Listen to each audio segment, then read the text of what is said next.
యాకాచారి చందన మహబూబాబాద్ నుంచి వచ్చారండి. ఈయన భర్త వయసు 38 ఇయర్స్, చారి గారిది 38 ఇయర్స్, భార్య చందన గారిది 30 ఇయర్స్. పెళ్ళై 10 ఏళ్ళు అయిందండి. పిల్లలు లేక చాలా చోట్ల తిరిగితే ఫస్ట్ వాళ్ళు సబ్సెప్టమ్ ఉందని చెప్పారు. అప్పుడు దానికి ఆపరేషన్ చేయాలన్నారు. కానీ ఈ లోపలే వాళ్ళకు పిల్ల కూడా పుట్టేసింది. హాయిగా ప్రశాంతం కదా, గర్భసంచికి తెలియదు కదా డాక్టర్ గారు ఆపరేషన్ చేస్తారని. ఈ లోపల బిడ్డ రావడం పుట్టడం కూడా అయిపోయింది. తర్వాత ఇక ప్రెగ్నెన్సీ వచ్చిపోయింది ఒకటి. ఇవన్నీ 9 ఏళ్ల క్రితమే జరిగిపోయింది. వచ్చిపోయేటప్పటికి మళ్ళీ డాక్టర్ గారి దగ్గరికి వెళ్తే వాళ్ళు చెప్పింది ఇదే, సెప్టమ్ ఉందని చెప్పాం కదా, దానివల్ల జరిగింది, ఆపరేషన్ చేయాలని చెప్పాం కదా, మీరు చేయించుకోకపోవడం వల్ల ఇంత వినాశనం జరిగిందని చెప్పారు. సరే వాళ్ళు ఏదో చెప్తున్నారు కదా, ఆపరేషన్ చేయిస్తే పోలా అని చెప్పి చేయించారు. కానీ 8 ఏళ్ళ నుంచి ప్రెగ్నెన్సీ రాదు. ఆపరేషన్ అయితే చేయించారు, డబ్బులు అయితే చక్కగా డాక్టర్ గారి దగ్గరికి వెళ్ళి, కానీ వీళ్ళకి ఎలాంటి ఉపయోగం లేదు. తర్వాత ప్రెగ్నెన్సీలు కూడా రాని పరిస్థితుల్లో ఏం చేయాలని మిగతా డాక్టర్ల దగ్గరికి వెళ్తే ఇంకొక డాక్టర్ గారు, మీ కణాలు లో కౌంట్లో ఉన్నాయి, లో మొటిలిటీ ఉంది, లో మార్పాలజీ ఉంది, ఆలిగో, ఆస్తినో, టెరటో, జూస్పెర్మియా ఉంది. అంటే తలలుంటే తోకలు లేవు, తోకలుంటే తలలు లేవు, తల తోక ఉంటే కదలటం లేదు. చాలా దారుణమైన పరిస్థితుల్లో ఉన్నావు. అసలు ఐవీఎఫ్ డోనార్కి వెళ్ళిపోవాలి, కానీ మీరు అంటున్నారు కాబట్టి ఐయుఐ ట్రై చేద్దాం అని చెప్పి 2 ఐయుఐలు చేశారు. ఫెయిల్యూర్. 2 ఐయుఐలు విజయవంతంగా ఫెయిల్ అయినాయి. మరి ఏం చేయాలి మేడం అంటే, ఏదో తేడా వచ్చేసిందయ్యా, ఒక్కసారి గర్భసంచిలోకి వెళ్ళి మనం లోపల గొట్టాలు వేసి లోపలికి వెళ్ళి చూడాలి, కుదిరితే మానవులో కూడా గొట్టాలు వేసి లోపల ఎలా ఉందో పరిశీలించాలి అని చెప్పి 1.5 లక్షలు ఖర్చు పెట్టి లోపలికి వెళ్ళి అన్నీ చూసొచ్చారు. ఏమీ ఫలితం లేదు. ఇలా 8 ఏళ్ళు గడిచిపోయింది, ప్రెగ్నెన్సీ రాక. బిడ్డ పుట్టి 9 ఏళ్ళు అయింది, మరలా ఇప్పుడు వరకు బిడ్డ పుట్టలా. ఏంటి ఇలా జరుగుతుంది? మనకు ఆల్రెడీ ఒక బిడ్డ పుట్టింది కదా, మరలా ఏంట్రా బాబు ఇలా స్టక్ అయిపోయాం మనం, అసలు మనకి న్యాచురల్గా రాదా? ఇదేంటి ఐవీఎఫ్ అంటారు, డోనార్ అంటారు ఏంటి? నా కణాలతోనే కదా బిడ్డ పుట్టింది, మరలా ఈ కణాలు ఎందుకు డ్యామేజ్ అయినాయి, ఎందుకు ఇట్లా ప్రాబ్లం అయింది? ఆవిడ గర్భసంచి ఏమన్నా తేడా ఉందంటారేంటి? ఆల్రెడీ పుట్టిన గర్భసంచే కదా, బిడ్డ పుట్టిన గర్భసంచే కదా. ఇలా వాళ్ళు తర్జన పడుతూ మన వీడియో చూసి చివరికి మన దగ్గరికి వచ్చారు, మన మందులు వాడారు.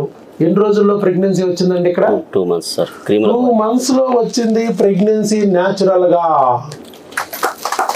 9 ఏళ్ల క్రితం వచ్చి మళ్ళీ 8 ఏళ్ల వరకు రాకోకుండా ఇబ్బంది పెడుతున్న ప్రెగ్నెన్సీని డాక్టర్ వైఎస్ బాబు మ్యాజిక్ ఫార్ములా కేవలం 2 నెలల్లో న్యాచురల్గా రప్పించగలిగింది. బయట ఐయుఐలు చేశారు, ఆపరేషన్లు చేశారు, అయినా రాని ప్రెగ్నెన్సీ ఇక్కడ మందులతో 2 నెలల్లో ఎలా వచ్చింది? ఆలిగోస్పెర్మియా అన్నారు, ఆస్టినోస్పెర్మియా అన్నారు, టెరటోజూస్పెర్మియా అన్నారు, మొటిలిటీ లేదన్నారు, మార్పాలజీ లేదన్నారు, కౌంట్ సరిగ్గా లేదన్నారు, ఆల్రెడీ బిడ్డ పుట్టిన తండ్రితో. మరి ఇవన్నీ ఎలా మళ్ళా పెరిగాయి? ఎలా న్యాచురల్గా 9 ఏళ్ల క్రితం ఎలా ప్రెగ్నెన్సీ తెచ్చుకున్నాడో అలా ఇప్పుడు మళ్ళీ ఎలా తెచ్చుకోగలిగారు అనేది వారి మాటల్లో ఇందాం. యాకాచారి గారు, యాకాచారి గారు, చందన గారు, మహబూబాబాద్. చెప్పండి సార్, అసలు మీకు ఏం జరిగింది, ఎలా జరిగింది, ఇక్కడికి వచ్చాక ఏమనిపించింది? ఇప్పుడు 2 నెలల్లో ప్రెగ్నెన్సీ వచ్చేటప్పటికి మీకేమనిపిస్తుంది? భార్యకి థైరాయిడ్ ఉంది, ఎండోమెట్రియల్ థిక్నెస్లో తేడా ఉంది, యుట్రస్ బల్కీ అన్నారు, మరి ఇవన్నీ కూడా చెప్పారు. అయినా కూడా ప్రెగ్నెన్సీ ఇక్కడ వచ్చేసింది. ఎలా? వీడియో ద్వారా వీడియో చూసి వచ్చారు. ఓకే. ఏముంది, ఇక్కడ ఇంతకుముందు 9 years నుంచి ఇదే ప్రాబ్లమ్స్లో ఉన్నాం, స్టక్ అవుతుంది. అంటే హాస్పిటల్ కోసం గైడెన్స్ చేస్తున్నాం. కానీ వీడియో చూసి మీ వీడియోస్ చాలా 1 month చూసిన వీడియోస్ దాదాపు చాలా ఖర్చు పెట్టారు మీరు. పెట్టి నమ్మలే, ఎక్కడ హాస్పిటల్ నమ్మదామన్నా 1 month దానికే వీడియోస్ చూసినా కానీ ముందుకు వచ్చేసినాక ఇది సక్సెస్. మన వీడియో ఎందుకు నమ్మాలనిపించింది మీకు? వీడియోస్ చాలా 1 month నుంచి మొత్తం ఇవే చూస్తాను. చాలా వీడియోలు ఉన్నాయి, సక్సెస్ వీడియోలు, 1-2 కాదు, ఫాలో అవుతాను. కొన్ని వేల సక్సెస్ వీడియోలు ఉన్నాయి. ఇక్కడ ఒక్క ఆపరేషన్ లేదు, ఒక్క ఐవీఎఫ్ లేదు. బయట 1/2 డజన్ ఐవీఎఫ్లు చేసినా నో గ్యారంటీ. ఇక్కడ ఐవీఎఫ్ఏ వద్దురా బాబు, గ్యారంటీగా ప్రెగ్నెన్సీ పొందొచ్చు అని అనిపిస్తుంది అని చెప్పి నమ్మి ఇక్కడికి వచ్చారు. అవును సార్, వీడియోలు చూసాను. మరి ఇక్కడికి వచ్చాక మరి మా హాస్పిటల్ ఎలా అనిపించింది మీకు ఆ రోజు? బాగుంది సార్, నాకు మొత్తం ఇక్కడ డెమో ఉంది. బాగుందా మీకు? హాస్పిటల్ లెక్క లేదు సార్. నచ్చిందా మీకు? ఒక ఏదో డెమో ఇక్కడికి వచ్చిన వీళ్ళందరూ తర్జన భర్జనలు పడిపోతున్నారు. ఏంటి డాక్టర్ గారు కన్ఫర్టర్ ఏంటి, 5-6 గంటలు గుడిలో కూర్చోబెట్టినట్టు కూర్చోబెడుతున్నారు, చాలా సేపు వెయిటింగ్ పెట్టేస్తున్నారు, వీడియోలు చూపిస్తున్నారు. మీకు కూడా ఆ రోజు వీడియోలు వేసారా? వీడియోలు చూసిన సార్. చూసినప్పుడు ఏమనిపించింది? డాక్టర్ గారు రాకుండా వీడియోలు వేస్తున్నారు ఏంటి అనిపించలేదా? అనిపించింది. 5 గంటల దాకా చూసిన సార్ ఇక్కడ. సాయంత్రం 5 గంటలకు వచ్చారు డాక్టర్ గారు. 5 గంటల దాకా ఇక్కడే ఉన్నాం సార్ ఆ రోజు. సాయంత్రం 5 ఉండి చూసి వెళ్ళినాం. అది పొద్దున ఎన్ని గంటలకు వచ్చారు హాస్పిటల్కి? 9:30కి వచ్చాం. 9:30కు వచ్చారు. 9:30. మంచి ఓర్పు ఉంది మీకు. ఓర్పు పట్టుదల ఉంటే తప్ప ఇక్కడ నిలబడలేరు. గుడిలోనైనా నిలబడలేరు, బయట నుంచి దండం పెట్టుకెళ్ళటమే. నువ్వు గుడిలోకి వెళ్ళినా దేవుడు దర్శనం ఎలాగో ఇక్కడ కూడా అలాగే అయిపోయింది. మరి పాపం అదే ఓర్పును పట్టి నిలబడ్డారు. ఈరోజు 2 నెలల్లో వచ్చింది 2 months. ఫలితం చూసారు ఎంత స్పీడ్గా వచ్చిందో. బయట 8 సంవత్సరాలు ఆపరేషన్లు చేయించి, ఐయుఐలు చేయించి, నానా రకాల బాధలు పడి కష్టపడ్డారు. ఇప్పుడు చాలా సింపుల్గా వచ్చేసింది. మరి పట్టుదలకి ఓర్పుకి ఫలితం వచ్చిందా? వచ్చింది. ఎలా వచ్చింది అనేది నేను చెప్తాను. ఇక్కడ చూడండి, ఆయన ప్రెగ్నెన్సీ రాగానే మళ్ళీ 9 ఏళ్ల క్రితం వచ్చిన ప్రెగ్నెన్సీ టెస్ట్ అమ్మ, 2 గీతలు మళ్ళీ ఇప్పుడు వచ్చింది. సార్ 2 గీతలు వచ్చినాయి, ఏమిటిది మా ప్రెగ్నెన్సీ అని అంటారా? బయటంతా ఆపరేషన్లో యూయూలు చేసామండి, అయినా రాలేదు. ఇదేంటండి 2 పిల్లలు మింగానే బులటుక్కుని వచ్చింది, అసలు నిజమా కాదా? ఏదో టీకా మహిమ అన్నారు, నిజంగా నా టీకా మహిమ ఏదో అయినట్టుంది, ఒకసారి చూసి చెప్పండి అని మాకు ఫోన్ చేస్తే 2 గీతలు పాజిటివ్ అయ్యా, ఒక్కసారి స్కానింగ్ కూడా తీర్చుకోండి అని చెప్పి మనం అక్కడ చెప్పాం. అక్కడ దగ్గరలో ఉన్న స్కానింగ్ సెంటర్కి వెళ్ళి స్కాన్ తీస్తే వచ్చిన ప్రెగ్నెన్సీ ట్యూబుల్లో కాదు, గర్భసంచిలో ఉందని డాక్టర్ గారు ఇచ్చారు. చక్కగా ఇంట్రా యూట్రైన్ ప్రెగ్నెన్సీ అని ఇచ్చారు. డెలివరీ డేటు 27/11/2026 నవంబర్ 27వ తారీఖున బిడ్డ డెలివరీ అవుతుంది అని కూడా ఇచ్చారు. చూసారా, ప్రెగ్నెన్సీ రావడానికి అంత టైం పట్టింది, ఇక్కడ వచ్చాక 2 నెలల్లోనే అయిపోయింది. మరి ఎలా వచ్చిందంటారు? ఇది ఈ 2 నెలలు ఏ మందులు మింగారో చెప్పండి, ఎలా వచ్చిందో అర్థమైపోద్ది వీళ్ళకి కూడా.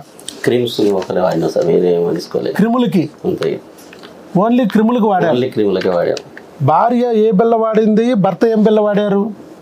కొన్ని సేమ్ ఉన్నాయి, కొన్ని వేరే ఇచ్చారు సార్. కొన్ని బిల్లలు సేమ్ బిల్లలు వచ్చినాయి. మీరేం వాడారో మీ ఆవిడ కూడా అదే వాడింది. మీకేమన్నా గర్భసంచి ఉందా? మీకేమైనా గర్భసంచికి సెప్టమ్ ఉందా? లేకపోతే ఇంకేమో చెప్పారు కదా బల్కీ యూట్రస్, 6 నెలల గర్భిణీ ఉంది కానీ మీకు బల్కీ యూట్రస్ లేదు. ఇది వేరు, ఈ పొట్ట వేరు, ఆ పొట్ట వేరు. అలాగే కణాలు మొటిలిటీ, మార్ఫాలజీ, కౌంట్ ప్రాబ్లం అని చెప్పి మీకు చెప్పాం, ఆవిడికి లేదు. కానీ ఇద్దరికి సేమ్ పిల్లలు ఇచ్చాను కదా, మరి ఎట్లా అంటే క్రిములు అనేవి భర్తకి వీర్య కణాలను నాశనం చేసినట్టే భార్యకి అండాలని, గర్భసంచిని డ్యామేజ్ చేస్తాయి. నాకు పురుగు కుట్టిందనుకో, నాకు ఇక్కడ వాస్తుందా వాయిదా? అలాగే గర్భసంచి కూడా వాసింది, అక్కడ క్రిమి ఉందని అర్థం. కాబట్టి మనం ఏం చేయాలి? ఆ క్రిమి నుంచి బయటపడటానికి సాధ్యమైనంత వరకు భార్య శరీరంలో నుంచి, భర్త శరీరంలో నుంచి ఆ పురుగును తొలగించుకోవాలి. లేకపోతే ఏమైంది, భర్త వరకు తొలగించుకుని భార్యకి వదిలేస్తే భార్య నుంచి మళ్ళీ ఈయనకి అంటుకుంటుంది. ఆవిడికి అది వదిలేస్తే ఈయన్ని వదిలేసినా, ఆయన వదిలేసినా ఒకరి నుంచి ఒకరికి అంటుకుని మరలా ఆ క్రిమి అక్కడే ఉంటుంది. అందుకే ఇద్దరు ఒంట్లో నుంచి క్రిములను తొలగించాలని ఆ రోజు కూర్చోబెట్టి ఇద్దరికి చక్కగా మందులు ఇచ్చాం. ఆ మందులు వాడుకున్నారు. అలాగే హార్మోన్లో కూడా కొన్ని దోషాలు ఉన్నాయి, ఆ దోషాలకు కూడా మందులు ఇచ్చాను. హార్మోన్లకేమో ఎవరి వాళ్ళకే వచ్చినాయి, క్రిములకేమో ఇద్దరికి సేమ్ వచ్చినాయి. ఆ రకంగా వాడగానే ఎప్పుడైతే క్రిమి పోయిందో వీరి కణాలు తలలు పోకుండా, తోకలు పోకుండా మంచిగా బతకడం మొదలెట్టినాయి. హార్మోన్స్ వాడలేదు సార్. హార్మోన్ టోటల్ కిట్ కాదు, దీంట్లో కూడా 20% హార్మోన్లు ఉంటాయి. ఫస్ట్ మన ఫార్ములా మారిపోతూ ఉంటుంది. ఫస్ట్ 2 నెలలు 80% క్రిములకు వస్తాయి, 20% హార్మోన్లకు వస్తాయి. మీకు ఆ క్రిములు ఎన్ని ఉంటాయి, హార్మోన్లు ఇన్ని ఉంటాయి. తర్వాత 2 నెలలు 80% హార్మోన్లకు వస్తాయి, 20% క్రిములకు వస్తాయి. 4 నెలలు 2 మెయింటైన్ అవుతాయి. అది మన మాడిఫైడ్ అప్డేటెడ్ ఫార్ములా. ఇదివరకు అలా కాదు, ఓన్లీ క్రిములకే ఉండేవి 2 నెలలు, ఇప్పుడు అలా మార్చాం. సో ఒకేసారి రిజల్ట్ రావడానికి 4 నెలల వరకు వెయిట్ చేయకుండా 2 నెలల్లోనే రిజల్ట్ రావడానికి హార్మోన్లు కూడా ముందు కొంత పెట్టుకుంటూ వచ్చేస్తున్నాం, బాగా లోపం ఉన్న హార్మోన్ని సరి చేస్తూ ఉంటున్నాం. ఆ గొయ్యల్ని పూడ్చడానికి అవి కూడా పెట్టుకుంటూ వస్తాం. ఎక్కడైతే ఆ క్రిమి పోయిందో వీర్యకణం బతకడం మొదలెట్టింది, చక్కగా వీర్యకణం బాగుపడింది. ఎప్పుడైతే క్రిమి పోయిందో అండాలు డ్యామేజ్ అవటం మానేసినాయి, చక్కగా గర్భసంచి వాపు గీపు అన్నీ పోయినాయి, ప్రశాంతంగా గర్భసంచి సాఫ్ అయిపోయింది, అండాలు బాగుపడినాయి, క్రిములు లేకపోవడం వల్ల వీర్యకణాలు సెట్ అయిపోయినాయి. ఈ రెండూ కలిసి పిండం వచ్చింది. అదే క్రిమి ఉంటే పిండాన్ని పొడిచేస్తాయి. ఫస్ట్ టైం 8-9 ఏళ్ల క్రితమే పొడిచేసి ఒకసారి ఇట్టాకి వస్తాయి. అందుకే ఆ క్రిముల నుంచి పొడవనీయకోకుండా, అబార్షన్ అవనీయకోకుండా మరలా మనం 3 నెలల పాటు మందులు పెడతాం. 80% అబార్షన్ చేయడానికి ప్రయత్నిస్తాయి. ఆ క్రిముల పద్మవ్యూహం గురించి తెలిసిన డాక్టర్ ఈ ప్రపంచంలో ఒకే ఒక డాక్టరు, ఎవరైనా డాక్టర్ వైఎస్ బాబు. ఆయన తప్ప ఈ క్రిముల గురించి చెప్పేవాళ్ళు లేడు. ఈ 10 ఏళ్లలో నీకు ఎవరన్నా క్రిముల గురించి చెప్పారా? ఒక్కరన్నా? ఒక్క డాక్టరు. ఐయువైల గురించి చెప్పారు, చేశారు, పోగొట్టారు. ఆపరేషన్ల గురించి చెప్పారు, పొట్టలోకి వెళ్ళి గొట్టాలు పొడిచారు, పోగొట్టారు. మానవుల్లో సూదులు వేసుకొచ్చారు, పోగొట్టారు. చివరికి ఐవీఎఫ్ డోనార్కి వెళ్ళమని సలహా ఇచ్చారు. అప్పటికే కొన్ని లక్షలు ఖర్చు అయిపోయినాయి. మీకు సంచులు మందులు ఇచ్చారు. పురుక్కి ఒక్క బిళ్ళ పెట్టిన నాదుడు లేడు. అది ప్రాబ్లం. సో అది పెట్టగానే క్రిములు క్లియర్ అయిపోయినాయి, చక్కగా అండాలు వీర్యకణాలు బాగుపడినాయి, బిడ్డ వచ్చింది. బిడ్డను నాశనం చేయడానికి మళ్ళీ క్రిములు ప్రయత్నిస్తాయి. కాబట్టి ఆ క్రిముల నుంచి బిడ్డని కాపాడే మందులు తీసుకెళ్ళడానికి భార్య రాలేదు కాబట్టి భర్తను రమ్మన్నాం. భార్య కావలసిన స్కానింగ్ చేయించేసి భర్త వచ్చి మందులు తీసుకెళ్ళమన్నాం. అందుకే ఏకాచారి గారు వచ్చారు. ఏకాచారి వారు వచ్చి ఆ మందులు తీసుకెళ్ళడానికి వచ్చారు. వచ్చిన వారిని మేము అడిగాం, సార్ మీరు ఇట్లా 10 ఏళ్ళు స్టక్ అయిపోయారు, ఒక బిడ్డ పుట్టాక కూడా 9 ఏళ్ల పాటు ప్రెగ్నెన్సీ రాని పరిస్థితి. అలాగే చాలామంది ఇంకా ఒక బిడ్డ పుట్టాక కూడా ప్రెగ్నెన్సీ రావు, వీర్యకణాలు నాశనం అవుతుంటాయి, అండాలు డ్యామేజ్ అవుతుంటాయి, నెలసర్లు ఇర్రెగ్యులర్ అయిపోతూ ఉంటాయి. అలాంటి వాళ్ళకి ప్రధానమైన కారణం క్రిములు. ఆ విషయం ఏ డాక్టరు చెప్పట్లేదు. ఐయువైలు చేస్తున్నారు, ఐవీఎఫ్లు చేస్తున్నారు, డోనార్లు అంటున్నారు, సరుగేట్లు అంటున్నారు, కానీ ఈ క్రిమిని మాత్రం తొలగించట్లేదు. ఇలా క్రిమిని తొలగించుకుంటే ఎంత ఈజీగా, ఎంత తొందరగా కూడా ప్రెగ్నెన్సీ వచ్చే అవకాశాలు ఉంటాయి అనే విషయం తెలియాలి అని చెప్పి ఆయన ముందుకొచ్చారు వీడియో ఇవ్వడానికి. మేము పడిన బాధ, 9 ఏళ్ల పాటు పడిన బాధ మిగతా వారు పడకూడదు అని చెప్పి ముందుకు వచ్చి వీడియో ఇచ్చారు. మీకు అభినందనలు సార్. ఇంకా మీరు ఏమన్నా చెప్పాలంటే చెప్పచ్చు. మొత్తానికి నాతోనే చెప్పించారు అంతా. మీరు పూజారి, అక్కడ విషయంలో మీరు మొత్తం చెప్పి మాతో చివరిలో మమ్మ అనండి అమ్మో అంటారు. ఇప్పుడు నాతో మొత్తం చెప్పించి మీరు మమ్మ అన్నారు. పూజారి గారు మంచివారే. మొత్తానికి అంతే, వాళ్ళ మంత్రాలు మనకు రావు. ఆ మంత్రాలన్నీ చదివేసి క్లాస్గా చివరిలో బాబు నువ్వు మమ్మ అనరా నాయన అంటారు. అట్లాగే ఆయన కూడా ఈ విషయాలు మెడికల్ టర్మ్స్ ఇవన్నీ తెలియదు కాబట్టి, ఎందుకు వచ్చిందో తెలియదు కాబట్టి, వచ్చింది భగవంతుడిని మేము నమ్మాం. మరి ఆ భగవంతుని నమ్మడం వల్ల ఒక దారి చూపించాడు ఆ భగవంతుడు. ఎక్కడో మహబూబాబాద్లో ఉన్న మాకు, విజయవాడలో ఉన్న డాక్టర్ గారిని ఐవీఎఫ్ లేనివి, ఆపరేషన్ లేనివి చూపించి మమ్మల్ని ఇక్కడికి రప్పించి ఆ మందులు వాడేటట్టు చేసి ఆ బిడ్డను వచ్చేటట్టు చేశాడు సాక్షాత్తు ఆ భగవంతుడే అని మనస్ఫూర్తిగా నమ్మి, మాతో ఎలాగైతే ఆ భగవంతుడు దారి చూపించాడో ఒక వీడియో ద్వారా, మా వీడియో ద్వారా మరో 3-4 కన్నా దారి చూపిస్తే ఆ పుణ్యం నా బిడ్డకు వస్తుంది, బిడ్డకి శ్రీరామ రక్షలాగా నిలబడుతుంది అనే ఉద్దేశంతో మంచి మనసుతో ముందుకొచ్చి వీడియో ఇచ్చారు. ఏకాచారి గారికి ఒక్కసారి గట్టిగా చప్పట్లు కొట్టండి. అది ఏకాచారి ఎక్కటి వరకు బాగానే ఉంది. నేను యకా అంటున్నాను, యకా చారి, ఆచారి బదులు పక్కన వైఏకే పెట్టారు, యాడ్ చేశారు మీరు. అది ఎప్పుడో ఆ నక్షత్రం బట్టి వచ్చి ఉంటుంది. నాకు కూడా ఏం పెట్టాలో తెలియక అప్పుడు మా అమ్మమ్మ ఎక్కటి యాదవ సుధాకర్ బాబు అని పెట్టింది. ఎందుకంటే సుధాకర్ అనేది అప్పుడు ఆ పేరు లేదట, కొత్త పేరు లేటెస్ట్ అనుకుని పెట్టింది పాపం ఆవిడ. భూమి పుట్టకముందు పుట్టాం కదా మేము, అప్పుడు లేవు సుధాకర్లు. కాబట్టి యా వచ్చిందని దాంతో ఏం పెట్టాలో తెలియక యాదగిరి ఏదో పెట్టాలంటే బాగోదులే పిల్లోడికి అని చెప్పి యాదవ, శ్రీకృష్ణుడి పేరు వస్తుందని యాదవ సుధాకర్ బాబు అని పెట్టింది.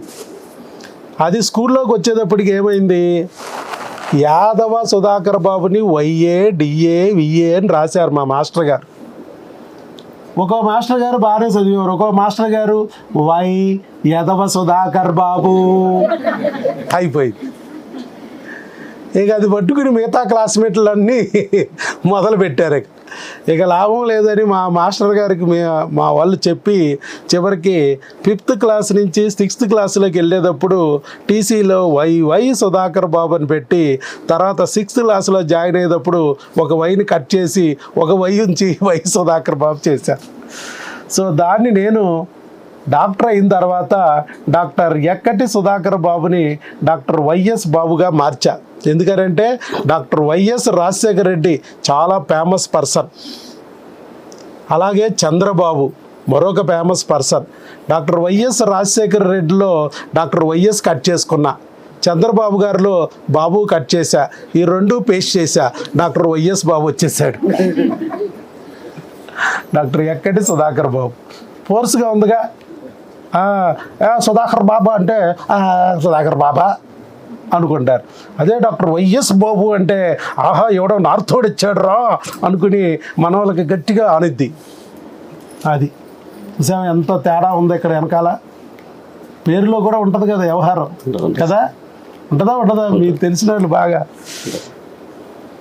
సో ఓకే అండి, ఆల్ ది బెస్ట్ అండి. God bless you. ఇలాగే చక్కగా మీరు ఆ బిడ్డని కాపాడుకోవడానికి 5 నెలలు రండి, 5 నెలలు మన మందులు వాడండి, ఆ తర్వాత మీరు అక్కడే వాడుకోవచ్చు, అక్కడే డెలివరీ అవ్వచ్చు. ఓకే, మీకు ఆ బిల్లలు కూడా ఇప్పించాను నేను, మరి ఆ బిల్లలు కూడా వాడుకోండి. మీరు ఎంతో మందిని దీవించి ఉంటారు, మిమ్మల్ని దీవించే అవకాశం నాకు వచ్చింది. All the best, God bless you. శీఘ్రమేవ సుపుత్ర సుపుత్రిక ప్రాప్తిరస్తు, అరడజన్ ప్రాప్తిరస్తో.